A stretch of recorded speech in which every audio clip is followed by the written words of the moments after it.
Bonjour tout le monde, nous sommes donc le 20, le jeudi 20 mars, et nous sommes en route pour Pessah. Purim est passé.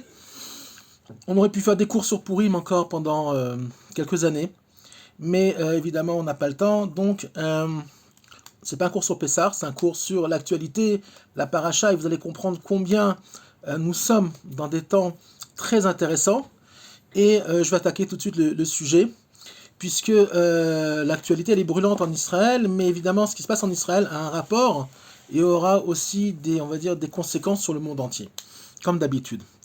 Je ne sais pas si vous avez remarqué, mais les yeux du monde sont fixés sur Israël toujours, alors que dans le monde entier il y a plein de conflits. Il y a le massacre des Tibétains en Chine. Il y a beaucoup de problèmes avec Boko Haram, évidemment en Afrique aussi, mais personne n'en parle. Ils ont brûlé, crucifié des chrétiens et des Alaouites en Syrie. On n'a pas entendu le LFI, on n'a pas entendu RIMA, on n'a pas entendu l'ONU, absolument pas. Évidemment, quand tout ça se passe, c'est pas intéressant, puisque ça ne concerne pas, on va dire, les Juifs, Israël, et on aime tellement nous pointer du doigt alors qu'il y a 1 milliard de conflits sur la planète. Et pourquoi? Tout simplement parce que le conflit qu'il y a ici en Eretz Israël, c'est finalement le conflit entre la nomination, la séparation du mal, tel qu'il est réellement. Et finalement, le monde a du mal de plus en plus à nommer les choses. Nous sommes dans un monde de confusion. Le Erev Rav, le mot Erev Rav veut dire aussi Irbouviya Rabba, beaucoup de confusion, d'accord?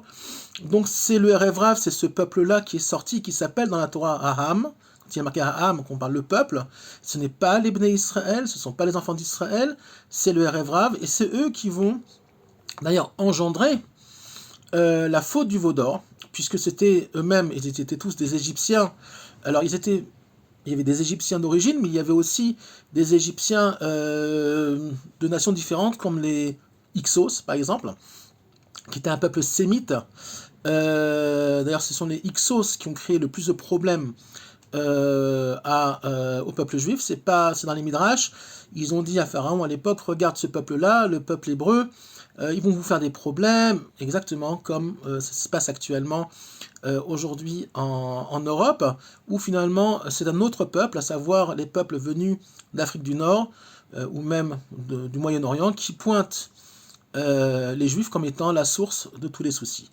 Évidemment, c'est pour mieux détourner l'attention et que les gens finalement oublient que le problème, c'est pas Israël, mais c'est finalement la volonté du sunnisme mondial, les musulmans sunnites, les chiites c'est encore un autre problème, c'est l'Iran, de conquérir le monde, et en désignant finalement une autre nation, la plus petite pratiquement qu'il y a sur Terre, à savoir le peuple juif, finalement on détourne l'attention, on fait des manifestations dans les rues, et finalement on oublie, même si de moins en moins, que finalement le sunnisme est conquérant, le sunnisme veut la France, les frères musulmans, le Hamas veut la France, ils veulent l'Angleterre, ils veulent l'Allemagne, et ils ne s'en cachent pas, ils le disent clairement.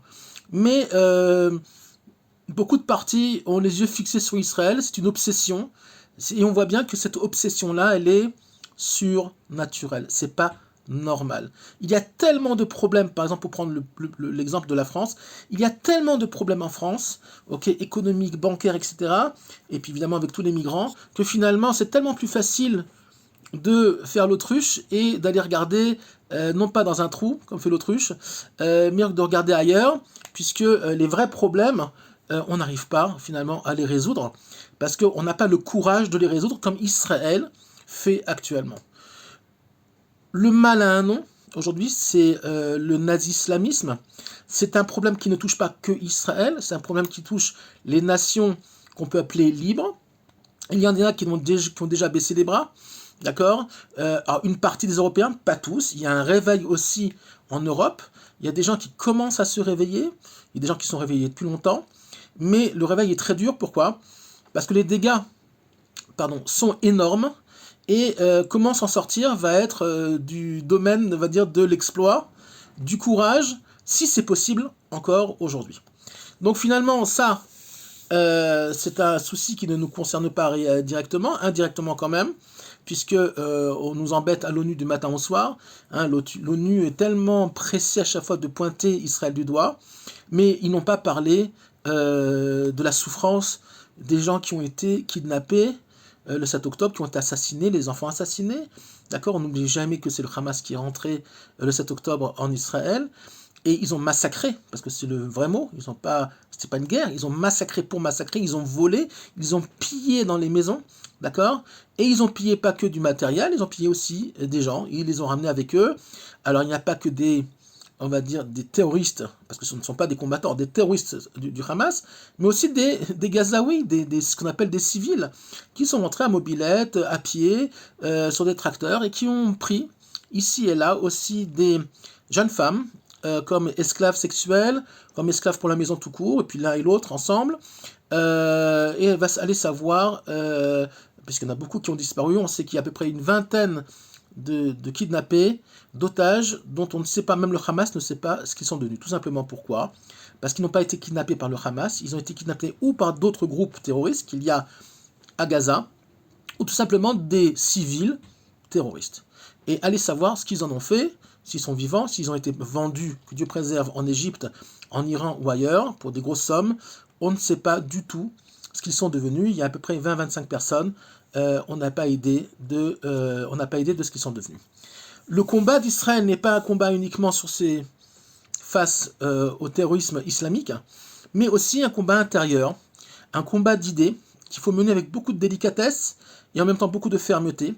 Parce que le but, c'est pas d'arriver à une guerre civile, que Dieu préserve, mais malheureusement, au sein d'Israël même, il y a ce qu'on appelle une partie de la population, qui est finalement très petite, qui fait énormément de bruit, qui a dans ses mains les médias les plus centraux, qui est sûr que l'État lui appartient, c'est ce qu'on appelle les sionistes laïcs, qui ont fondé le pays, ils ont beaucoup de mérite pour ça, mais ils ont oublié d'où ils venaient, ils ont oublié quelle était leur identité, et finalement ils ont voulu faire d'Israël une terre, si on peut dire comme ça, comme les autres. Or, c'est mal comprendre comment le maître du monde fonctionne avec le peuple juif. Il ne permet pas, et ne permettra jamais, qu'Israël devienne un pays comme les autres. Tout simplement pourquoi? Parce que Kimi Tzion, etc., de Tzion doit sortir la Torah. Pas que pour le peuple juif, mais aussi pour le monde entier. Je l'ai assez enseigné. L'intérêt du monde est qu'Israël se porte bien et que finalement, on va dire, la chorma de la Torah, qui a un côté universel aussi, pas que, qui ne concerne pas que le peuple juif, finalement prenne place comme il faut et qu'on puisse installer une paix mondiale. Qu'est-ce qui se passe dans la paracha Vaïkel? Vaïkel, alors je vais prendre le texte tel qu'il est, la Torah, donc la paracha Vaïkel. Qu'est-ce qu'il dit le texte? Qu'elle dit la prophétie, puisque toute la Torah c'est de la prophétie pure. D'accord? Ceux qui ont étudié la Torah savent déjà que c'est un code mathématique aussi, et que chaque lettre, chaque mot a une numérologie, une logique qui nous dépasse, et aucun être humain, même le plus intelligent du monde, même l'IA, ne peut pas créer un texte comme ça, mais pour ça il faut étudier la Kabbalah, il faut étudier les textes profondément, et comprendre ce qui se cache derrière. Vaïkel Moshe et kol edat bnei Israël, vayomer elehem ele advarim, Asher tiva Hashem la'asot otam. Sheshet yemei ta'aseh melacha ubayam shvi yeh lachem kodesh shabbat shabbatol l'Hashem kol ha'oseh bo melacha yumat. Alors je traduis.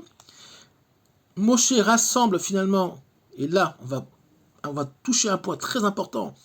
Kol edat bnei Israël. C'est exactement ce qui se passe actuellement dans l'actualité. Il va faire quoi, Moshe? Il va rassembler les bnei Israël. Les commentateurs, le Zohar, entre autres, dit de quoi on parle, que finalement Dieu va, par l'esprit divin il va insuffler à Moshe Rabbeinu, à Moïse, il va lui dire, écoute, rassemble les Bnei Israël, les fils d'Israël, mais ne rassemble surtout pas avec eux le pourquoi le veau d'or a été fait, à savoir le Erev Rav. À savoir que Moshe va rassembler uniquement les hommes, on va expliquer pourquoi, les hommes d'Israël, et va mettre de côté finalement le Erev Rav, qui a entraîné la faute du veau d'or, et qui a entraîné aussi la chute momentanée du peuple juif, de certains en tout cas, avec eux. Donc ils sont la source finalement de la faute. Et évidemment, le peuple juif a ses faiblesses, comme tous les autres peuples du monde, a été influencé, et c'est pas pour ça qu'il n'a pas été puni, mais finalement, Moshe, voyant, il redescend du mont Sinaï, donc je vous remets le contexte, c'est le lendemain de Yom Kippour, il a compris finalement ce qui s'est passé, et il dit, ok, bon, il y a eu des erreurs de fait, c'est grave ce qui s'est passé, je vous rassemble et je vous expliquer quelle est la solution. Première solution, et ce qui se passe actuellement, se séparer du Erev Rav, comme aujourd'hui. Netanyahou est en train de se battre contre justement des forces internes, des gens qui ont des postes clés dans certains, sans les nommer, groupes très influençants dans le monde de la sécurité, dans le monde de la politique et des médias. Il est en train de nommer le mal, il ne l'a jamais fait jusqu'à présent. D'accord, il a parlé de Deep State, il a parlé de forces extérieures qui sont financées aussi, on sait très bien, par des groupuscules d'extrême gauche qui sont en dehors d'Israël, qui veulent influencer Israël à faire le veau d'or. C'est quoi le veau d'or? C'est tout simplement préserver une culture, préserver un système anti-Torah, d'accord? Ce qu'on appelle laïque. Or, Israël ne peut pas être laïque. Ça n'existe pas. Maintenant, Israël peut être, et ça sera, quand le Mashiach se dévoilera, un pays, je ne veux pas dire religieux, parce que religieux, c'est un mot que je ne supporte pas, un pays de Torah, les gens comprendront tout doucement que finalement, ça sera la bonne route, et il n'y aura pas de coupage de tête, il n'y aura pas de mise à mort pour ceux qui ne feront pas les choses, mais effectivement, il y aura une mise en route, finalement, d'un tri qui se fait déjà aujourd'hui. Parce qu'il faut savoir que, naturellement, il y a des gens qui quittent la terre d'Israël, quelques centaines de familles, quelques milliers de familles, on peut dire, de Tel Aviv, du nord de Tel Aviv, qui sont déjà partis où, ces imbéciles? En Allemagne, en Angleterre et peut-être en France, ça je sais pas. Mais les Israéliens aiment bien, la gauche aime bien l'Allemagne, ils aiment bien Berlin, c'est marrant hein, quand même. Ils aiment l'Angleterre, la France un petit peu moins. Évidemment, tout simplement parce qu'ils ne se rendent pas compte que la Terre les vomit et la Terre n'en veut pas. Donc de même, finalement, il y a une énergie qui les pousse à partir d'ici, et il y a plein d'appartements à vendre en ce moment, à Ramat Aviv, au nord de Tel Aviv, tous les quartiers un peu huppés, ce qu'on appelle la gauche caviar, qui disent qu'ils ne supportent plus le pays, etc. Et c'est très bien, parce que finalement, qu'est-ce qui se passe? Finalement, Israël va devenir un pays qui va se regrouper, vaïkel, autour du Mashiach, autour du Moshe Rabbeinu qui va se dévoiler, et on va rentrer tout doucement, progressivement, avec son dévoilement, dans un monde vers le monde du Shabbat. Et de quoi il parle? Et je l'ai lu, dans la paracha, pour ceux qui comprennent hébreu, ceux qui ne comprennent pas, je vais vous le traduire. Uvaya Mashevi, Yiyeh Lachem, donc le 7e jour sera pour vous le Shabbat Kodesh, ok, qui sera pour Dieu. Kola osebo melacha yumat. Tout celui qui l'enfreindra, tout celui qui fera un travail ce jour-là mourra. Ça veut dire quoi, mourra? Alors, jamais aucun tribunal, Sanhédrin, tribunal rabbinique n'a mis à mort quelqu'un qui n'a pas fait Shabbat, même si sur le principe la Torah le demande. C'est-à-dire c'est déjà la 3e fois dans la Torah qu'on parle de Shabbat, de celui qui enfreint le Shabbat, il y a une peine de mort pour lui, etc. Mais finalement, on pourrait comprendre la chose un peu différente. Finalement, la punition de ceux qui ne font pas Shabbat, c'est qu'ils ne le font pas. C'est-à-dire ils ne se permettent pas d'accéder à la source de vie qui est le Shabbat. Le Shabbat, c'est aussi vaïkel. Pourquoi? Parce que qu'est-ce qui se passe le Shabbat? Finalement, on se rassemble, okay, comme Moshe rassemble le peuple. Le Shabbat, on se rassemble autour d'une table, on se rassemble en famille, sans portable, okay, sans possibilité aussi de prendre la voiture et d'aller ailleurs, gambader dans les champs et dans les piscines et au bord de la mer. Pourquoi? Parce que finalement, le, on va dire, le garin, le noyau dur, finalement, de l'humanité, pas que du peuple juif, c'est la famille. Et ça, Dieu sait combien l'Europe, le monde occidental, a détruit le principe de la famille, tout simplement déjà par tout le système qui parle déjà de destruction des genres, d'accord, puisqu'il n'y a plus d'hommes, il n'y a plus de femmes, il y a même un troisième genre. J'ai vu même ça sur l'inscription à un groupe, à un média.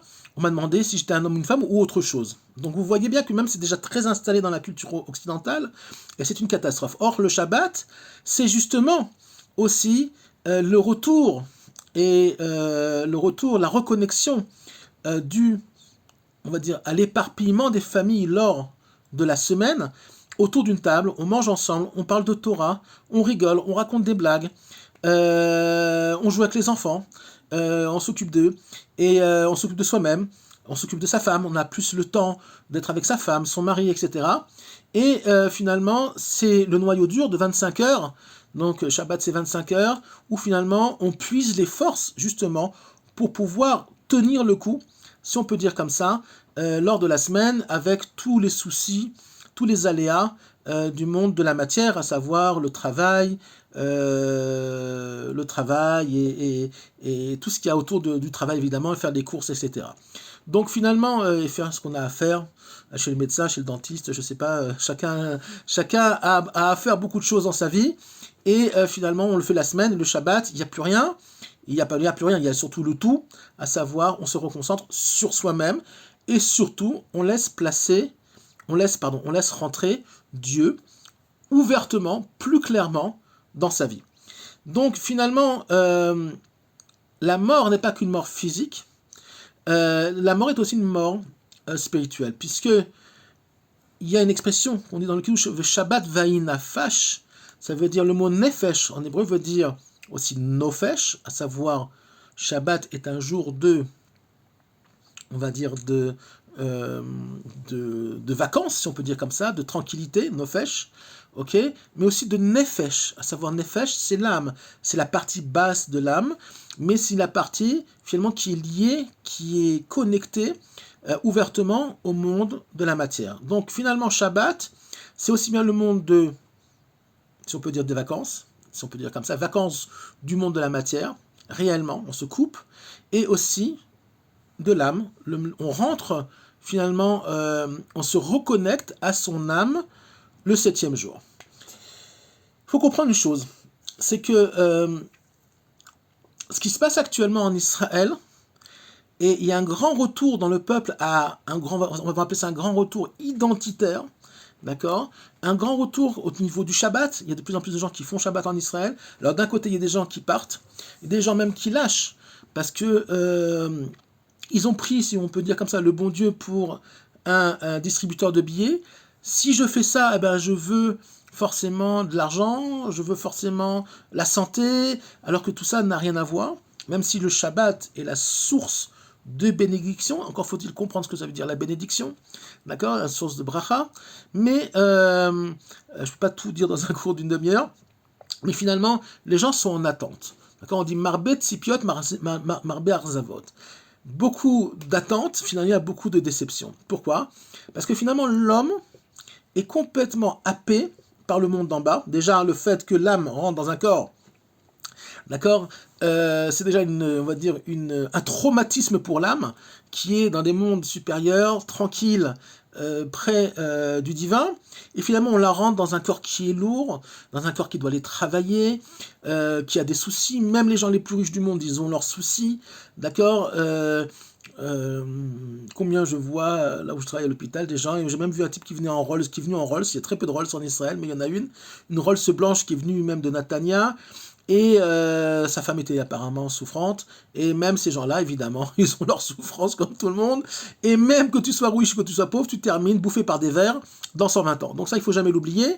Donc finalement, en tout cas, le corps est lourd, le corps n'est qu'un, on va dire, pas un moteur, parce que le moteur c'est l'âme, mais est un merkava, on dit en hébreu, est un espèce de transport, ok, une espèce de chariot pour l'âme, et il a à faire ce qu'il a à faire, puisque le corps dans ce monde-là doit aussi se sanctifier, à savoir que le corps doit aussi finalement rentrer dans le monde du Kodesh, et là est le plus difficile. Parce que le corps naturellement, au niveau spirituel, naturellement est happé vers le bas et la neshama vers le haut. L'âme, la neshama est comparée à la flamme d'une bougie, d'accord? Et on va dire la mèche est comparée, et la bougie elle-même est comparée au corps, à savoir que ce qui tient la flamme, c'est la bougie avec sa mèche, mais finalement vous voyez que la flamme a tendance à vouloir aller vers le haut, à remonter à la source. Or, tant que la bougie n'est pas fondue, tant que le corps est vivant, tant que le corps est debout, finalement, alors il y a ce qu'on appelle la vie, et il y a des choses à faire dans ce monde-là, et ça passe par le corps. Le judaïsme demande justement que ce corps qui est tellement grossier, finalement, par rapport à l'âme, se sanctifie par le biais de la Torah et les mitzvot, justement pour mettre des limites, finalement, à cette chose-là qu'on appelle le monde de la matière. Et même si le monde de la matière, il est ce qu'il est, d'accord, Dieu vous dit, Dieu enseigne, attention, d'accord, tu as un corps, d'accord, il est matériel, mais même ce corps-là, je te demande de lui mettre des limites, de ne pas faire n'importe quoi avec ton corps, d'accord, et même avec ton corps faire Shabbat, tu arrêtes de travailler, d'accord, par exemple, finalement, mets des limites à ta vie, puisque ta vie matérielle, finalement, n'est qu'un biais pour pouvoir réparer quelque chose qui est beaucoup plus grand, qu'on appelle la faute originelle, la faute d'Adam et Chava, et on va dire que nous sommes actuellement vers la fin du tikkun, vers la fin de cette réparation-là qui passe par ce qu'on appelle le tikkun adat, à savoir le tikkun, la réparation de la conscience. Finalement, prendre conscience du Shabbat, qui est, pour ceux qui n'ont toujours pas compris, le centre du judaïsme. Celui qui ne fait pas Shabbat, il n'est pas du tout dans le judaïsme, et je parle Shabbat suivant la halakha, d'accord? Le Shabbat est le centre, c'est pour ça que Shabbat est répété dans beaucoup de parachiotes ces derniers temps, d'accord? Parce que Dieu prévient, le Shabbat est la source de votre identité. Ce n'est pas un acte uniquement, si on peut dire, religieux, de connexion à Dieu et l'homme. C'est aussi une connexion à vous-même. Reprenez, ressourcez-vous. Faites un break. Ce monde-là est un monde de fous. Donc finalement, que veut le maître du monde? Que finalement, on prenne conscience, donc Tikkun Hadat, de la Torah, de son Shabbat, d'accord? Et qu'on doit se séparer, Vaekel Moshe et Bnei Israël, à savoir qu'il faut se séparer finalement des forces qui nous entourent, qui sont négatives, à savoir, entre autres, mais pas que, le Erev Rav, cette partie du peuple juif, ou qui n'est pas juif, on ne sait pas exactement, parce qu'une partie du Erev Rav, ce sont des juifs qui sont, on va dire, des hébreux qui sont confus. Ça, ce sont ce qu'on appelle le Erev Rav juif. Mais il y a aussi un Erev Rav qui a un corps juif, mais que son âme n'est pas juive. Et finalement, eux-mêmes sont perdus, eux-mêmes sont confus. Et finalement, nous cherchent à retrouver, eux, on va dire, un monde, ceux qui sont sortis avec nous d'Égypte, je rappelle, même aujourd'hui, ils cherchent un monde, finalement, où le Dieu qui va, si on peut dire comme ça, ou les dieux qui vont les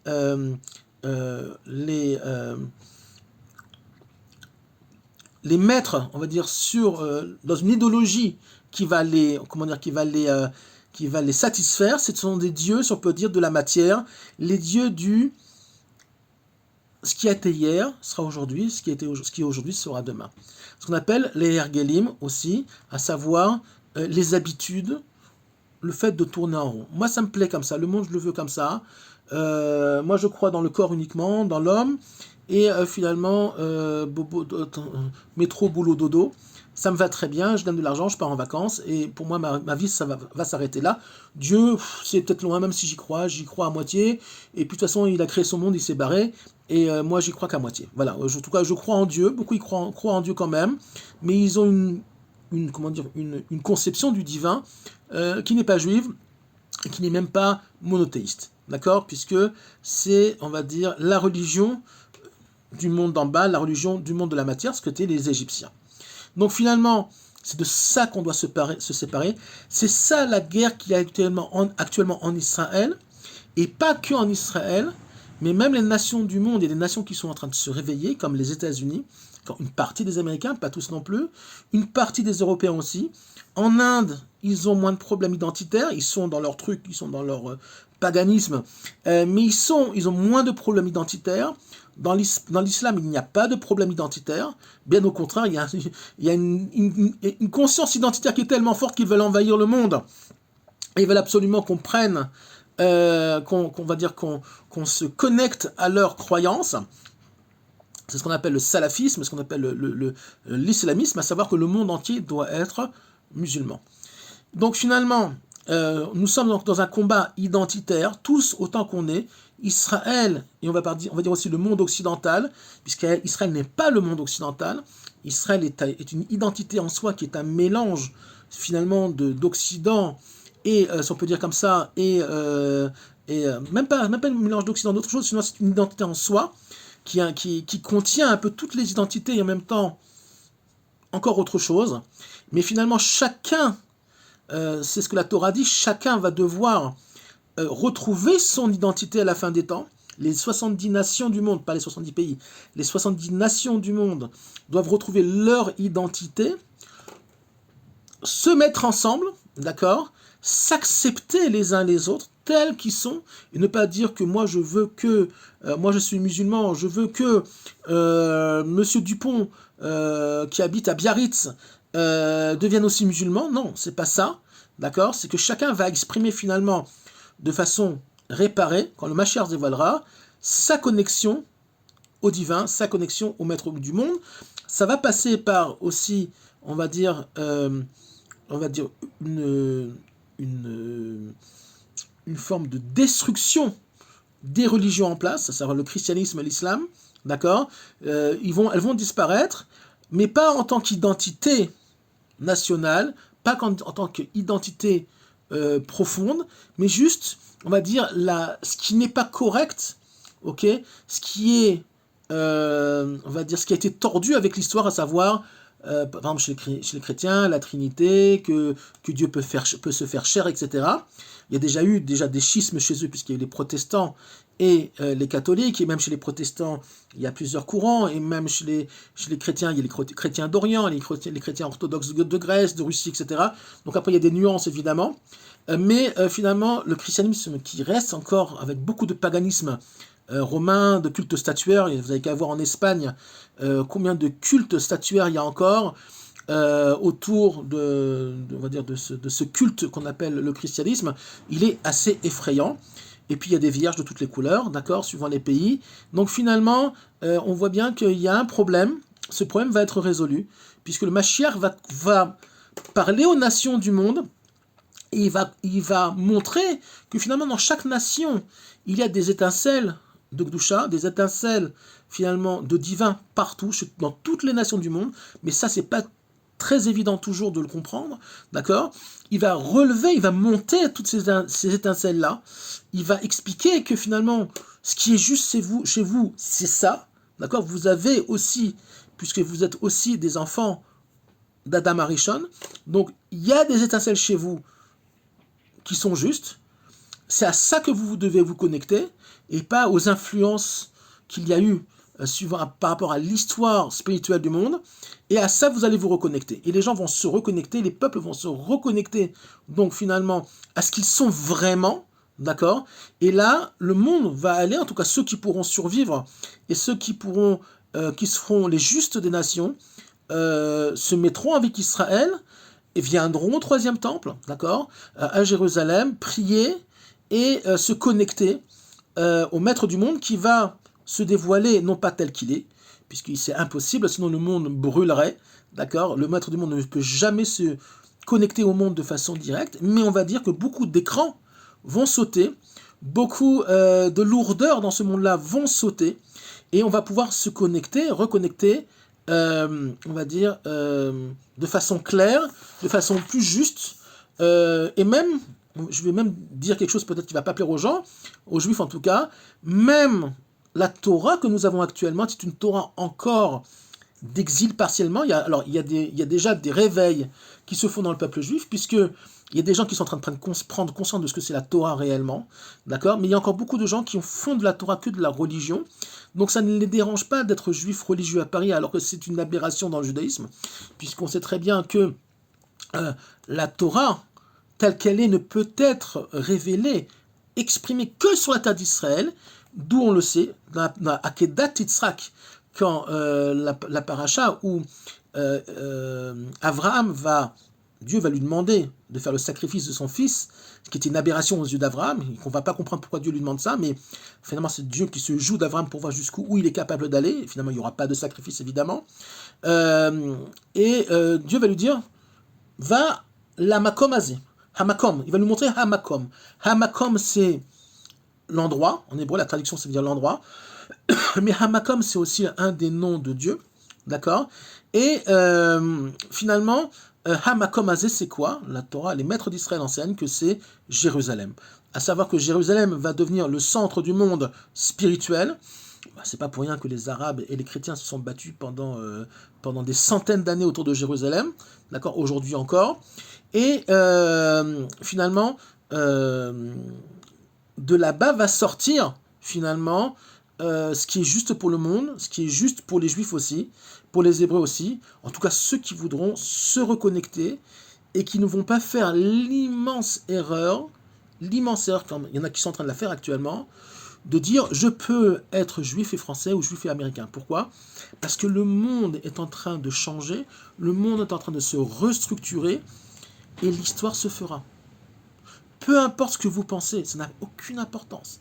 Ce que la Torah veut, ce que Dieu veut du monde, c'est une chose. Ce que les hommes veulent dans leurs fantasmes et dans leurs dimionotes, dans leur imaginaire, c'est autre chose. Alors, faites attention de ne pas rater le train est déjà parti de la gare, il roule encore pas doucement, mais il roule déjà à une certaine vitesse, on peut encore le courir derrière et le rattraper.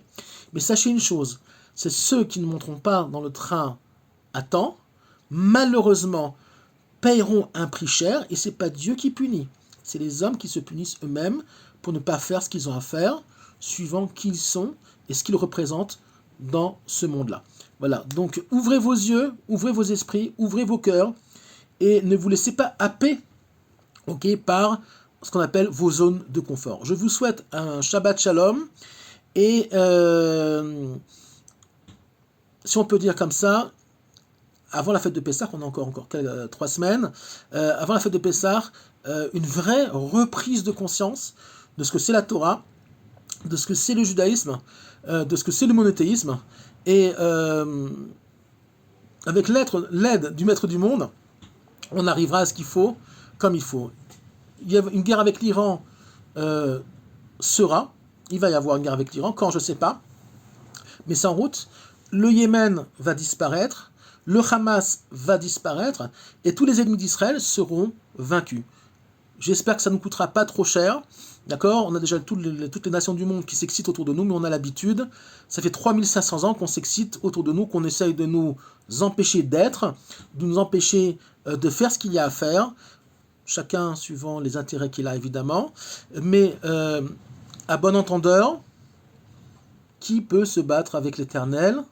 Personne, ni le peuple juif, qui refuse parfois d'être ce qu'il doit être, ni les nations du monde. Donc c'est un combat perdu d'avance. Faites ce qui doit être fait correctement, et vous ne vous noierez pas dans votre moi qui aime tant sa zone de confort. Shabbat Shalom et à très bientôt.